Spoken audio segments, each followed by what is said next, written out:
আমার নেত্রী যেদিন চলে যায় উনি কিন্তু অনেক কান্না করেছিল।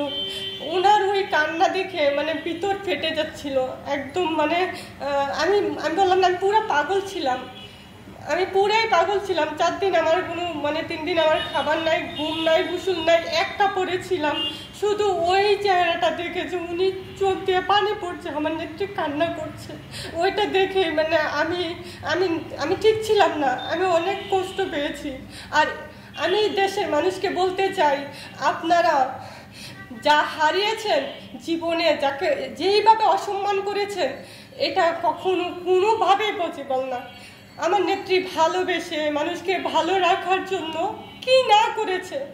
আমি শুধু একটু বলতে চাই, দেশের মানুষ এত অকৃতজ্ঞ হয় কিভাবে। আমার নেত্রীর অন্তর্বাস নিয়ে যারা অসম্মান করেছে, আমি মনে করি তারা আমার নেত্রীকে আমি কেমন ভালোবাসি।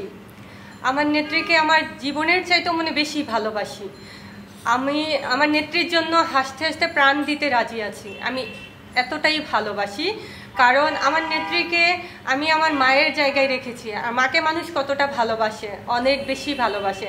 আমার নেত্রীকে নিয়ে কিন্তু আমি রাতে ঘুমাতে যাই, কারণ যেমন ওনার ছবিটা বুকে নিয়ে আমি ঘুমাই, কারণ ওনাকে আমি এতটা ভালোবাসি। নেত্রী যেদিন 5 তারিখে চলে যায়, আমি আসলে বুঝাইতে পারবো না। আমার কাছে মনে হয়েছিল যে আমার সব কিছু শেষ হয়ে গেছে। আমি এক কাপড়ে 3 দিন ছিলাম, আর আমি পুরো পাগলের মতো ছিলাম। এত কান্না করেছি, যেটা আমার কাছে মনে হচ্ছে মানুষের যে বাবা মা মরে গেলে যেমন একটা ভিতরে হাহাকার ছিল, আমার 3টা দিন আমি পুরাই পাগলের মতো ছিলাম। আর আমি অনেক কান্না করেছি। আমি এই যে আমার বাসায় দরজা জানালা সব আটকে আমি হাউমাউ করে কান্না করেছি, অনেক কান্না করেছি ওনার জন্য। আমার এতটাই খারাপ লেগেছিল। তো ওনাকে আমি অনেক ভালোবাসি।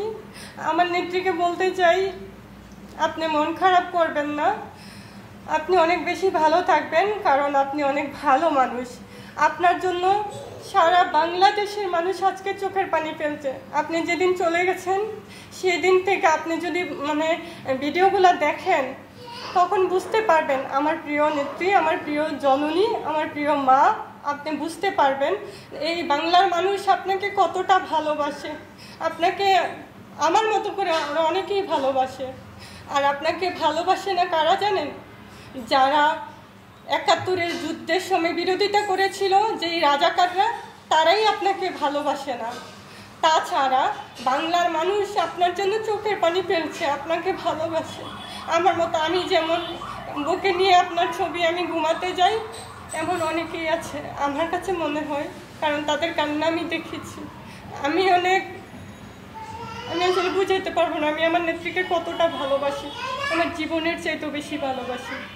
বাংলার মাটিতে এমন নেত্রী কোনোদিন আসবে না, কারণ আমার নেত্রী নিজের স্বার্থের জন্য না, দেশের মানুষকে ভালো রাখার জন্য, দেশের মানুষের ভালোবেসে তাদেরকে ভালো রাখার জন্য এত উন্নয়ন করেছে যে উন্নয়নের কথা বলে শেষ হবে না।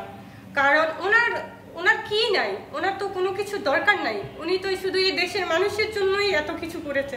আর সেই দেশের মানুষগুলো যখন ওনাকে অসম্মান করেছে, আসলে ওইটা নেওয়া যায় না।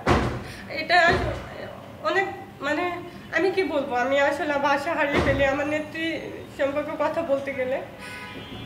আমার নেত্রীকে দেশের মানুষ অনেক ভালোবাসে।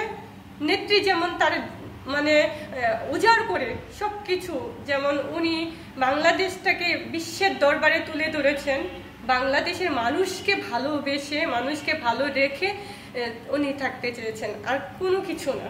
তো আমার নেত্রীকে যারা ষড়যন্ত্র করে দূরে সরিয়ে দিয়েছে, অসম্মান করেছে, আল্লাহর গজব তাদের উপর পড়বে। তারা কখনো ভালো থাকবে না, কোনো দিন না। কারণ আমার নেত্রীর চোখের পানি না ঝরেছে, এটা শুধু অভিশাপ, আমি এটাই মনে করি।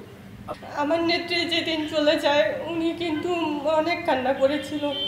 ওনার ওই কান্না দেখে ভিতর ফেটে যাচ্ছিল একদম। আমি বললাম না, আমি পুরো পাগল ছিলাম। আমি পুরাই পাগল ছিলাম। 4 দিন আমার কোনো 3 দিন আমার খাবার নাই, ঘুম নাই, গোসল নাই, এক কাপড়ে ছিলাম।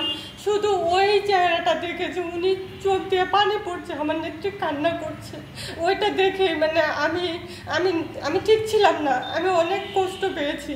আর আমি দেশের মানুষকে বলতে চাই, আপনারা যা হারিয়েছেন জীবনে, যাকে যেইভাবে অসম্মান করেছেন, এটা কখনো কোনোভাবেই পসিবল না। আমার নেত্রী ভালোবেসে মানুষকে ভালো রাখার জন্য কি না করেছে। আমি শুধু একটু বলতে চাই, দেশের মানুষ এত অকৃতজ্ঞ হয় কিভাবে। আমার নেত্রী ভালোবেসে দেশটাকে এত উন্নত করেছে, নিজের স্বার্থের জন্য না, মানুষকে ভালোবেসে। সেই মানুষকে কেন এত অপমান করতে হবে? আমি শুধু দেশের মানুষ কাছে এটাই বলতে চাই, আর কিছু বলতে চাই না। আমি আসলে আমার নেত্রীর অন্তর্বাস নিয়ে যারা অসম্মান করেছে, আমি মনে করি তারা কোনোদিন ভালো মানুষ তো হতে পারেই না। তাদের মতো অযোগ্য, জঘন্য, নোংরা মানুষ এ পৃথিবীতে আর একটা নাই।